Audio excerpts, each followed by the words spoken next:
How many times have you woken up in the morning, raised your head, and asked, how the hell this thing called reality exists at all? Isn't it weird?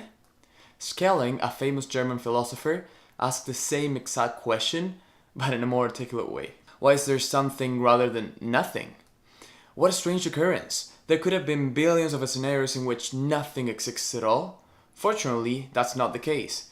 The universe exists, and we're alive watching it unfold.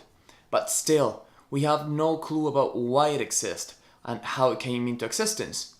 We go shopping, we fight with our parents, we struggle to pay this month's rent, and we lose ourselves playing video games like Mario Karts. However, the most important question remains unanswered. Why reality exists? There seem to be two possible explanations. The first one is what science and cultures tell us nowadays. The universe was created from a monumental explosion that took place in nothingness, or the Big Bang. And when we ask our fellow scientists why it happened, if they are honest, they will tell us that they have no idea. They just know that it happened because observation proves it, but they have no clue about why. It just happened randomly. The brave among us who dare to challenge this accepted worldview are crossed off as wishful thinkers, New Agers, or flat out crazy. These are the ones who raise their heads, look around, and realize that this complex and almost perfect world cannot be a result of a process of randomness. They refuse to accept this because it just doesn't make sense. Now, the second answer, in my opinion, is way more interesting and compelling. It concludes that something much more profound than, oops, it just happened, is going on. There's an intelligence that's guiding the universe, and it was not just a random process that created us and the world we find ourselves into. That there's a deeper pattern or order that's guiding the evolutionary process, from the Big Bang to the appearance of the human being. Some people call this God, the Tao, reason, Jah, Allah, whatever you want.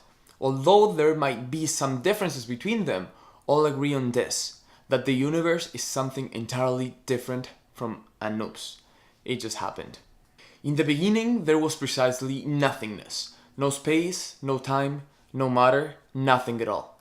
The universe as we know it started with small singularity that exploded and inflated for billions of years. At first, atoms were bouncing around, and occasionally they got together to create more complex structures like galaxies, planets, and stars. Many billions of years later, these particles began forming an increasingly sophisticated arrangement that magically gave rise to life. Isn't that amazing?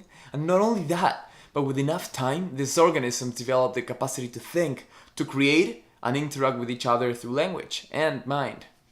Even more fascinating, these complex organisms became conscious of themselves and could ask, why do they exist? Come human beings into play. Now, from dead matter to alive organisms to self-aware creatures. It's very difficult to imagine evolution was somehow the result of an aleatory process, with no intention behind it. If we think about it, any rational adult would come to the same conclusion. There seems to be an underlying force that's guiding evolution from matter to life to mind. But is that what modern culture tells us nowadays? When scientists say that we're just a mere collection of atoms, we might believe it for a second. We might even become proponents of the idea. But deep inside of us, we know it's just not true. We know we are much more than that.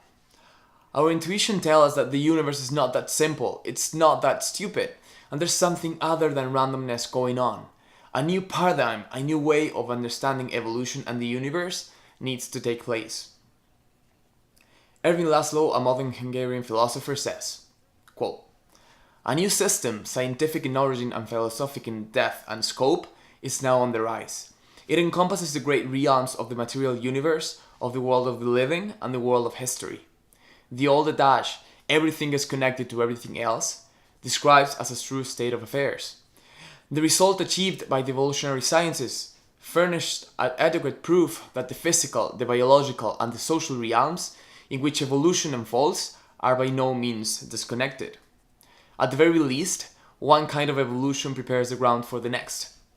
Out of the conditions created by evolution in the physical realms emerge the conditions that permit biological evolution to take off. And out of the conditions created by biological evolution come the conditions that allow human beings and many other species to evolve certain social forms of organization. That's insane. So, from matter to life to mind. Laszlo is not the first philosopher to talk about evolution in this way. Many centuries ago, some ancient Greek philosophers like Plato, Aristotle, and Plotinus proposed that the universe is a hierarchical structure that goes from matter to life to mind to spirit. The funny thing is that 2,000 years later and a lot of countless research, we are arriving to the same conclusions. Laszlo, as well as the Greek philosophers and many more, are arriving to the same conclusion. The universe is a hierarchical structure that's composed of the material sphere, the biological sphere, and the mind sphere.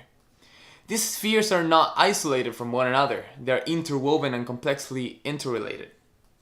The material sphere in specific conditions give rise to biological sphere, or matter give rise to life, and when life meets certain criteria, organisms can develop the ability to think and even to be aware of themselves, like you and me right now.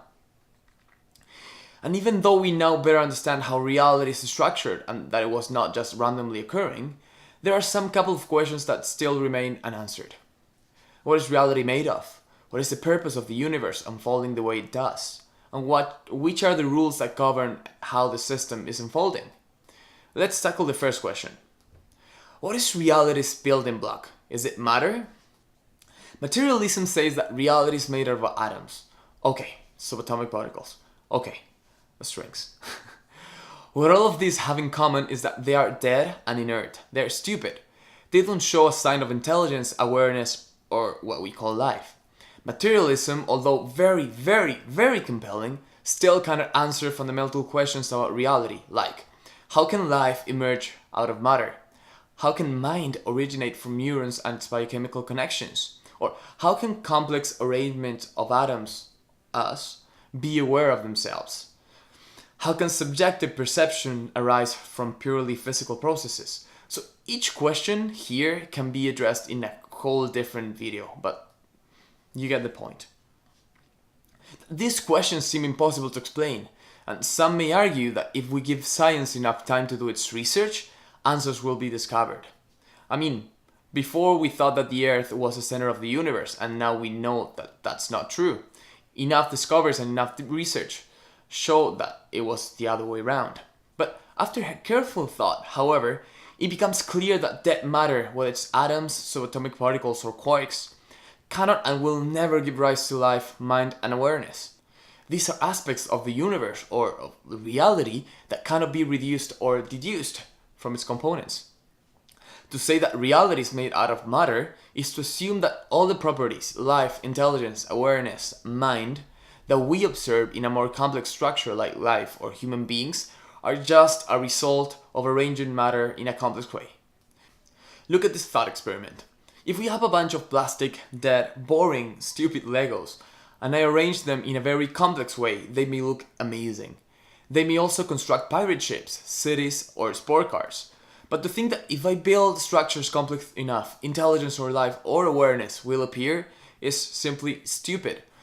It seems that you cannot deduce or reduce mind or consciousness from its components because they are dead, they are stupid. But if all of reality cannot be explained by atoms, what is it made out of then? That's a really good question. Reality is made out of holons. Wait, what? Yeah, holons. A holon is something that's a whole in one context and is simultaneously a part in another. Therefore, this produces a hierarchical structure with one holon nested in one another, like a mamushka. Remember the little dolls, one inside of another? That's what reality is. Clearly, things exist, atoms exist, or cells exist. But before they are cells or atoms, they are holons. They are parts and wholes. For example, protons and electrons are whole in themselves, but are also part of an atom. In the same case, an atom is a whole and a part of a bigger holon, a molecule. Everything in reality is a holon.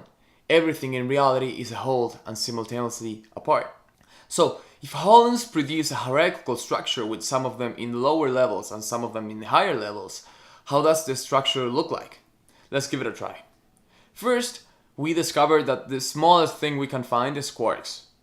Then these quarks get together and create subatomic particles. Then the subatomic particles merge and create atoms, then molecules, prokaryotes, Eukaryotes, neuronal organisms, reptilian brain organisms, organisms that show a limbic system, and finally, organisms that show a neocortex, or us, humans.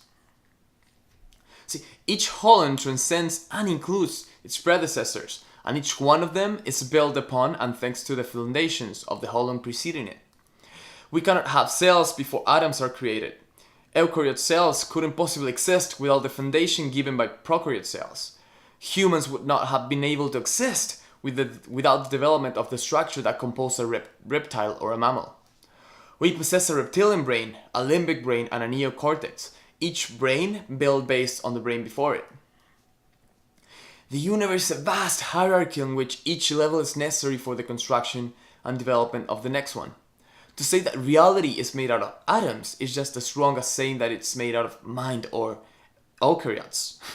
And to say that reality is made out of specific holon is to privilege a segment of reality, a significant segment nonetheless, but partial by nature.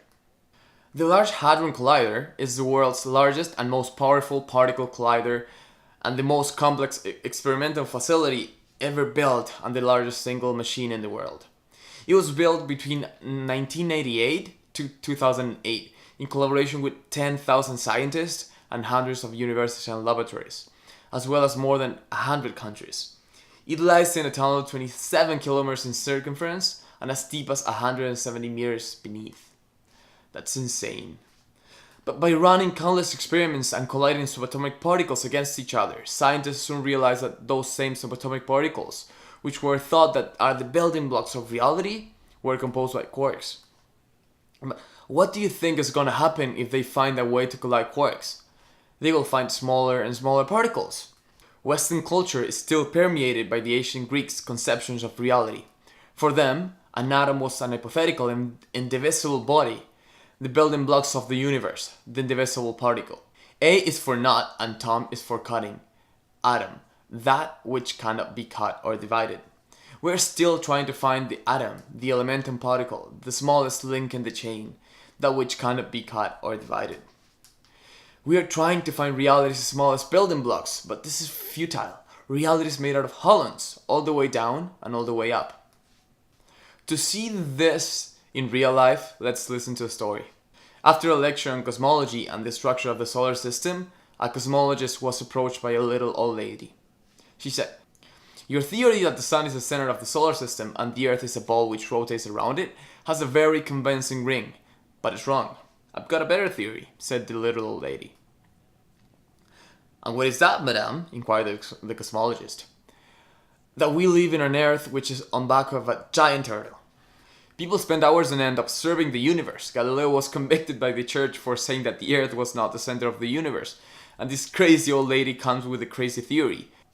So the cosmologist said, 'If your theory is correct, madame, what does this turtle stand on?' 'Ha! You're a very clever man, and that's a very good question,' replied the little old lady. 'But I have an answer to it, and it's this. The first turtle stands on the back of a second, far larger turtle, who stands directly under him.' 'And what does the second turtle stands on?' the scientist persisted. To this, the little old lady crowed triumphantly. 'It's no use, it's turtles all the way down.' Turtles all the way down, there's no end in it. We will always find smaller and smaller things, smaller atoms. Subatomic particles are composed of strings, according to string theory. But what are strings made out of then? We might discover in some decades that they are composed by a new fancy particle. And what is the particle made out of then? It goes on forever, and not just all the way down, also all the way up. So, we came to the conclusion that reality is not made out of things, but of holons. And it is holons all the way down and all the way up. Only now we are able to discover which are the rules that govern these holons, which are the principles that rule their behavior, not just of atoms, but of cells, reptiles, and even humans. Only then we will be able to develop a true theory of everything. And if we discover what the universe is trying to do with this insane evolutionary process, we might end up discovering what it means for us and why we are here. And that's what we are going to tackle in part 2 of the series. Hey guys, thanks for watching. Please subscribe to this YouTube channel, thumbs up if you like it, share it with a friend, and also please subscribe to my webpage, Inerize.com. There we will be posting more and more resources, and subscribe to the newsletter so you can be updated with everything we upload every week. Thank you very much. Peace.